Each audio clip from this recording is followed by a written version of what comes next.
Hey guys, welcome back with a new video. आज की इस वीडियो में जो हमने लास्ट टाइम गणेशा जी का आइडल बनाया था, हम उसमें कलर करेंगे।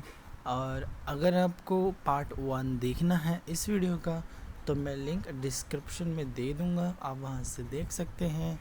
और फोकस करेंगे कुछ इंपॉर्टेंट स्टेप्स को। बने रहना मेरे साथ वीडियो के एंड तक। Let's start.